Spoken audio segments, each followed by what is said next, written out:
Greetings. The following episode recounts the details of a real homicide investigation. All information presented is taken from public court records, law enforcement files, and direct investigative experience. The names of the victims and individuals involved are used with the utmost respect. No part of this story is intended to exploit or sensationalize their sufferings. As a retired homicide investigator, I believe these stories matter. To honor the victims, to understand the truth, and to bring closure to the families left behind. Some content may be disturbing to listeners. Discretion is strongly advised. Greetings. I'm Detective Harry Gavel. The story you are about to hear involves a brutal death of a homeless man. That homeless man's name was Steven Aquesta. He was somebody, but he was killed as if he was no one. It was late in December of 1990. A lone woman walks into the Gloucester Township Police station located at Shoes Landing Road and Hyder Lane. It's the dark of night, and she encounters a desk sergeant and advises him that she would like to speak to him. The sergeant interviews her as she tells her story, which he believes is completely bizarre. She's reporting details of a murder that she claims she had witnessed on mischief night in 1990. After hearing her story, the sergeant calls Central Dispatch, which is located in Lindenwold, New Jersey. They're the dispatch center countywide for local police departments and the prosecutor's office. The sergeant tells them that he had this young woman walk into the police station, and he didn't believe her story, but she was reporting that she had witnessed a homicide at her apartment a couple of months ago. The sergeant tells dispatch that they streeted her, meaning they let her go, but they requested that they contact the on-site homicide detective to let us know that they had spoken to this woman. Well, in our business, that's known as CYA. The sergeant wanted to cover his ass. That's the first lesson you learn in police work when you become a police officer. Cover your ass at all times. Well, when I heard the call from the dispatch center, I immediately thought to myself, well, I'm not going to be a scapegoat for anybody. So I call the Gloucester Township Police Department. I'm a little bit pissed, to tell you the truth, that, they just wanted us to know about it, basically, so that we could follow up on the information at another time. Well, I advised them to send patrol out to see if they could locate this woman and bring her back to the detective bureau so that I could personally meet with her and interview her. They do that. The officers locate her walking back to her residence, which was only about a mile away from the Gloucester Township Police Station on Hyder Lane, actually. They bring her back to the bureau. When I arrive, first thing I do is I interview the sergeant, and he gives me the tent poles of the story that she had related to him. Her name was Linda Norman, and I first get all of her identifiers. I'm interviewing her with respect to her background, She provides it, and I tell her to tell me her story in her own words. Her story sounded bizarre to me as well. Her story would definitely need to be corroborated by doing some follow-up investigation. Her story was, on mischief night in 1990, she was at her apartment, dozing on her couch in her living room. Her brother, Carl D. Norman, and his friend, Kevin Smith, were in the kitchen playing poker with a homeless man that they had befriended several weeks before. They would invite him over to her apartment to watch football games on a Sunday. On this particular night, they had invited him in for a poker game, but they had a sinister plan, a sinister plot ready to unfold, unbeknownst to this hapless, homeless individual who was living in his car at the time. All of his belongings were in his car.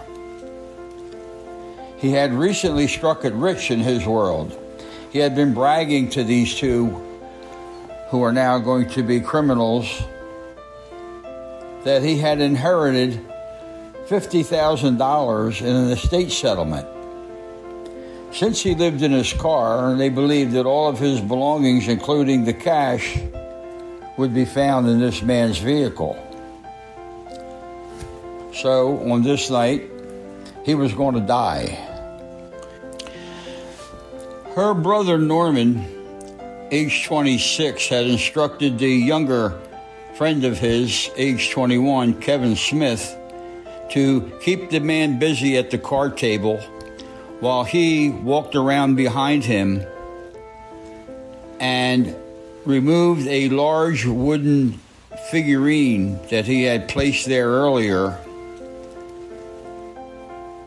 And Carl proceeds to bash in the head of Steven Aquesta with this heavy wooden blunt instrument.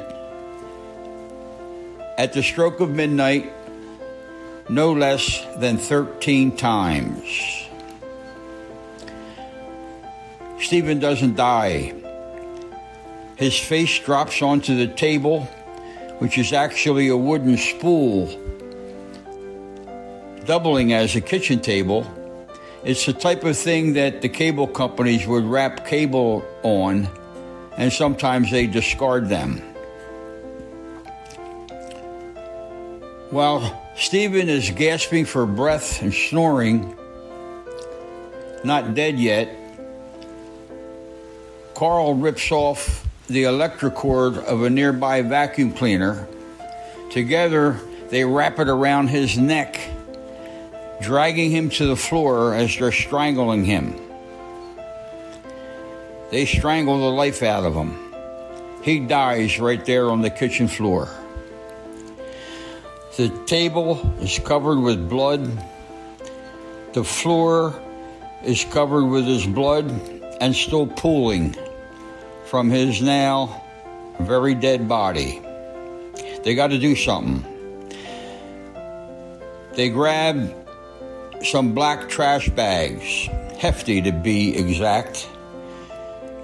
They place his head in a trash bag and duct tape it around his neck. They put the upper part of his body in a trash bag. They fold him up the best they can because they have to fit him in the trunk of his own car. Now, Linda is still on the couch, terrified as to what she just saw. She has to question herself, that is she dreaming, or is this really happening in front of her? At any rate, the two drag him through the house, take him out to his car, and stuff him into the trunk. All three, Linda included, drive two cars out to the deer woods in Shell Pile, New Jersey, in Cumberland County. The two know the deer woods pretty well, but on the way there, they get a flat tire in Mr. Aquesta's car. So now Linda is up behind them in another car,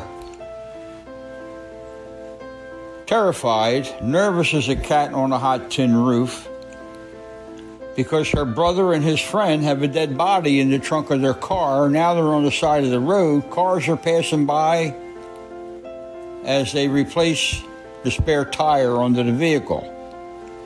They're then back on the road.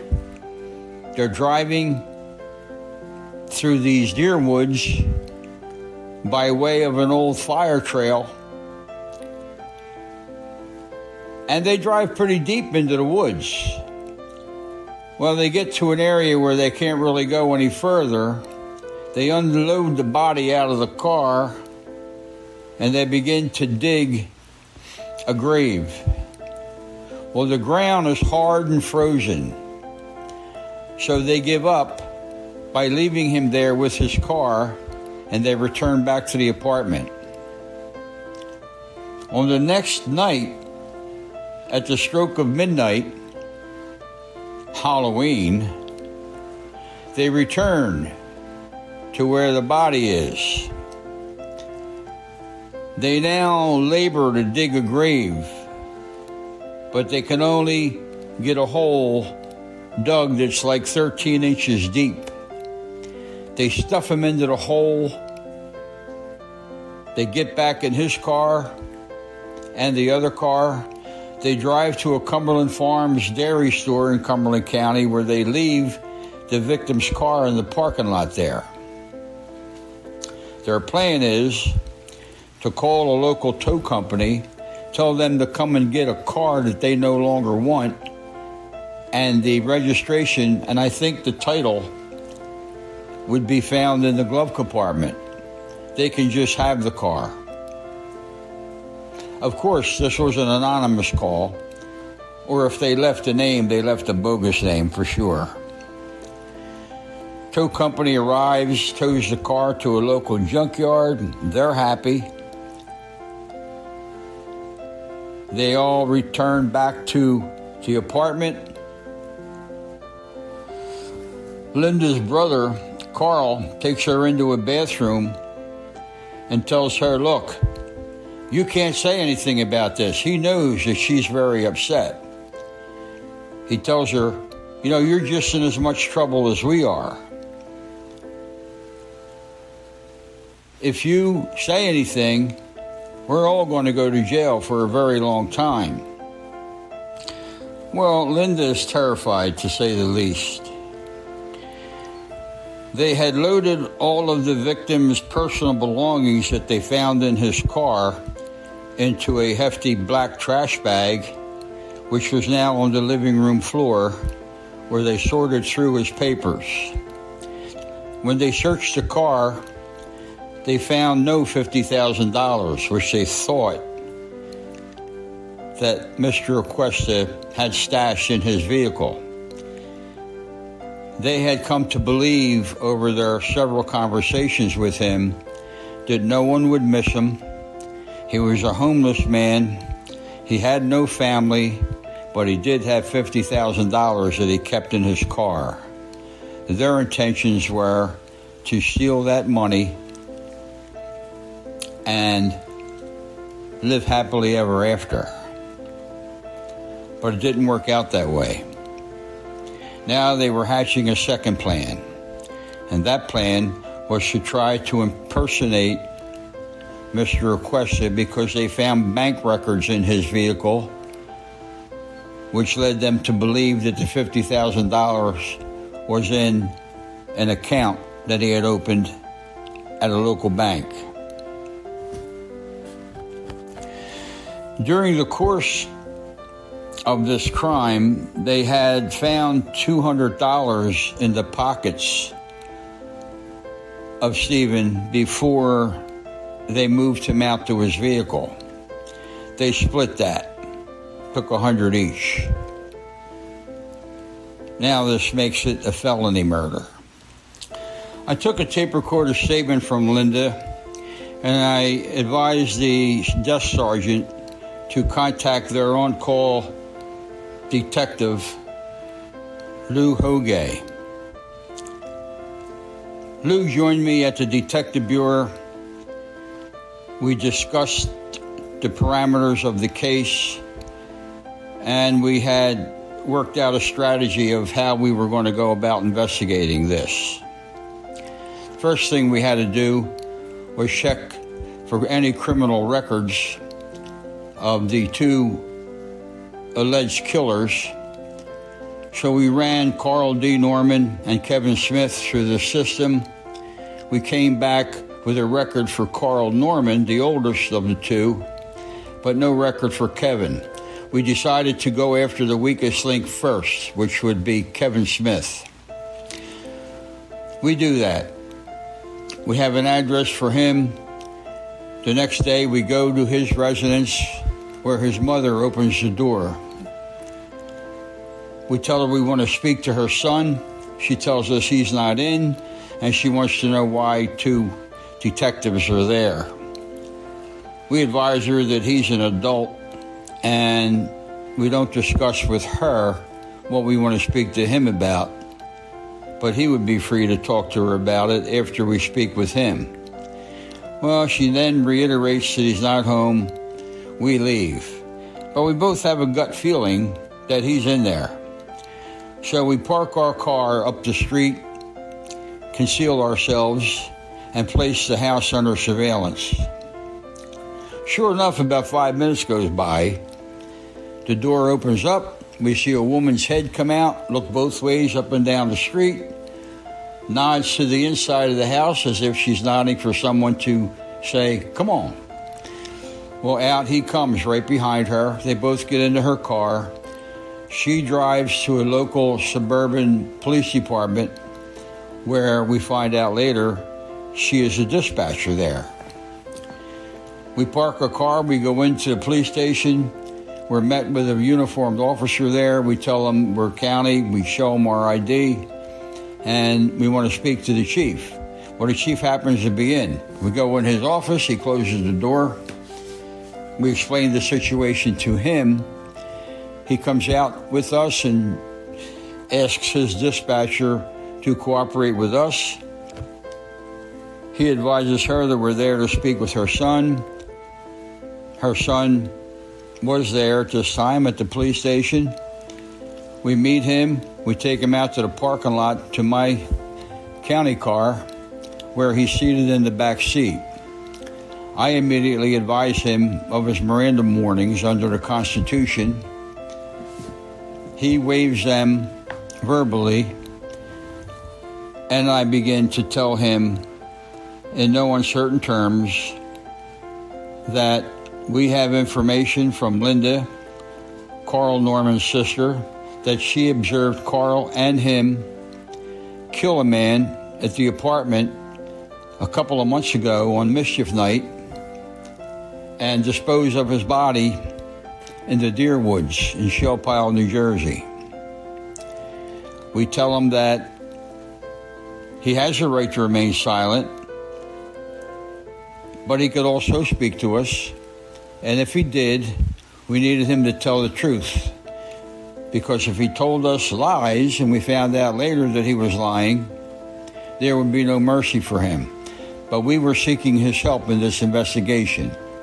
We told him that whoever cooperates and takes us to the body will be the person that we would consider when it came time to go to court.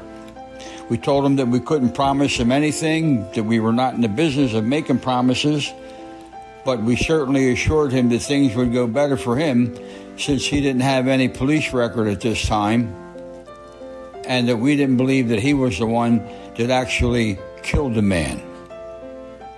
Without further ado or hesitation, Kevin states, "Yes, sir, how can I help you?"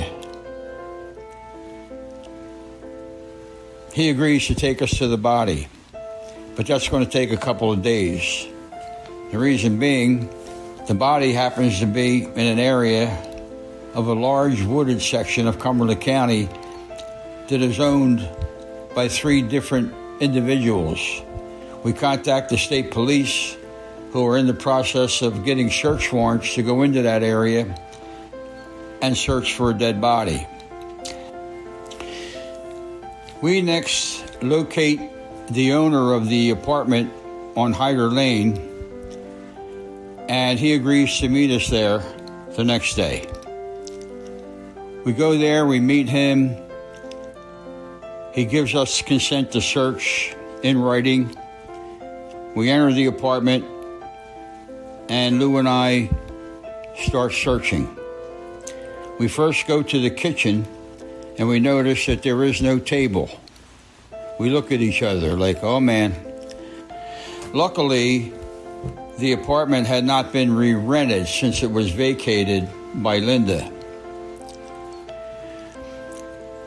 We next peel up the indoor-outdoor yellowish and greenish and brownish carpeting that's on the floor. We pull it up. Lo and behold, we see what we believe to be a large pooling of what looks like could possibly be a human blood stain on the concrete floor. We look at each other again. Without saying a word, we're now starting to believe that the information that we received might have some validity. We then start searching the rest of the house, where we eventually end up in the basement. In the basement, we find what appears to be a flat, muddy tire,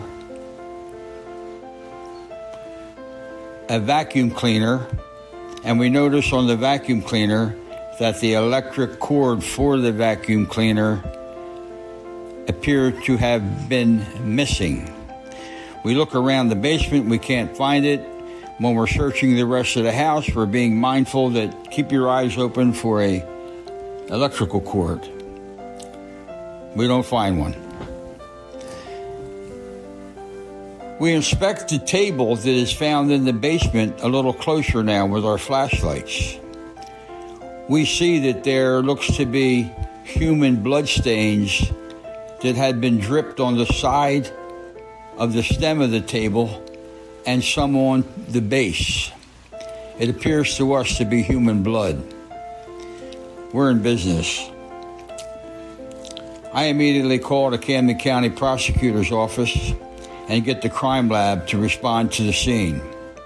They come down and do a full-blown forensic investigation and collect any and all evidence, including blood samples. The blood does test preliminarily positive for human blood. Kevin Smith had stated that he and Carl were familiar with the deer woods, and without a doubt he would be able to locate the burial site of our victim. After arranging to meet with the state police and advising them to contact the canine unit, as we were requesting a cadaver dog accompany us to the burial site. A couple days go by, we get the search warrants approved, we have a team of state police, we have members of the crime lab from Camden County. Those techs are available to do the excavation. We contact the coroner, and that would be Dr. Siegel, who accompanies us to the scene. As we're going through the woods as a team, and we're approaching the area where the body had been buried, if you want to call it that, we notice a leg with a foot sticking out of the ground from the knee up. The dog's alert. They start pulling and running toward the burial site. As we get closer, we can see that there's remnants on top of the ground of black trash bags, and the excavation begins after a tent is placed over the body site. Photographs are being taken, measurements are being painstakingly taken, and it takes some time to excavate this body. At the end of that excavation, we measure the hole. The hole is just about 13 inches deep, just as Linda said when she first reported this horrific crime. The body is removed to the Camden County morgue. It's in a fetal position. It's partially frozen because it's now the end of December of 1990. It had been in the ground for a couple of months. They placed the body on a stainless steel cadaver table where Dr. Siegel and his assistants are removing the plastic bags. We notice that the neck is duct taped. We notice there's more duct tape around the middle of the body. The bags are removed, cut away. Photographs and video is taken during that process. The body has to be thawed out to some degree and stretched out to be laying flat on the cadaver table. That took a little bit because the body was sort of frozen in place. Once that was done, the clothing was removed and photographed as it was being removed. Myself and Detective Hoge are standing by the side of the table there. Crime lab people, a couple of them, are walking around the table taking various pictures as Dr. Siegel begins conducting his autopsy. While standing there, I noticed something that I have never seen before and still bugs me to this day. I'm sure it'll bug you as well. The victim's penis begins to move. It's jiggling. I do a double take. I can't believe my eyes. I nudge my partner. Yo, Lou, you see that? He goes, what? He looks up, and I'm pointing. His penis is still jiggling, moving. And we're like, what is this, some kind of joke? Are we on candid camera? What's going on over here? I never seen anything like this. And we're looking in horror, like, what the hell? A minute or so more goes by, and a large beetle, a black beetle, crawls out of the tip of the victim's penis. Well, we had been around for a while. I had definitely seen a lot during my homicide days. But I can tell you, I have never seen anything like that. After we saw what was causing the penis to jiggle, we immediately realized that, of course, there's the explanation. I mean, the guy's been in the ground for a couple of months. The case never went to court. Both Carl D. Norman and Kevin Smith pled guilty. Now, in my speaking with these two suspects, Kevin Smith gave it up quickly. His tape statement corroborated most every detail that we were told by Linda. When we got Carl in the interview room, I advised him of his Miranda warnings. After I advised him, he's looking at me, I'm looking at him. It seemed like an eternity, but he finally dropped his head and said that he would provide a tape recorder statement. In his statement, he confessed to the murder of Steven Aquesta. He confessed that they had befriended him. They confessed that their intent was to rob him. They believed he had $50,000 stashed in his car. When we had gotten the car from the junkyard, after locating it, we found that it had been scratched up pretty badly on both sides of the car, indicating that it had been driven into the woods. The spare tire that we found in the basement matched the other tires that were found on the victim's vehicle. When we opened the trunk, we found that the carpet had been removed, but there was a large, what we believed to be blood stain, tested positive for blood, in the bed of the trunk. Of course, all of the blood later was confirmed to be that of Steven Aquesta.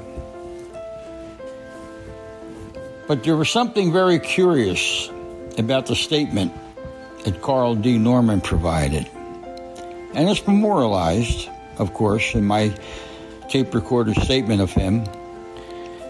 He states that while he was beating this man in the head, killing him, he actually reached orgasm in his pants.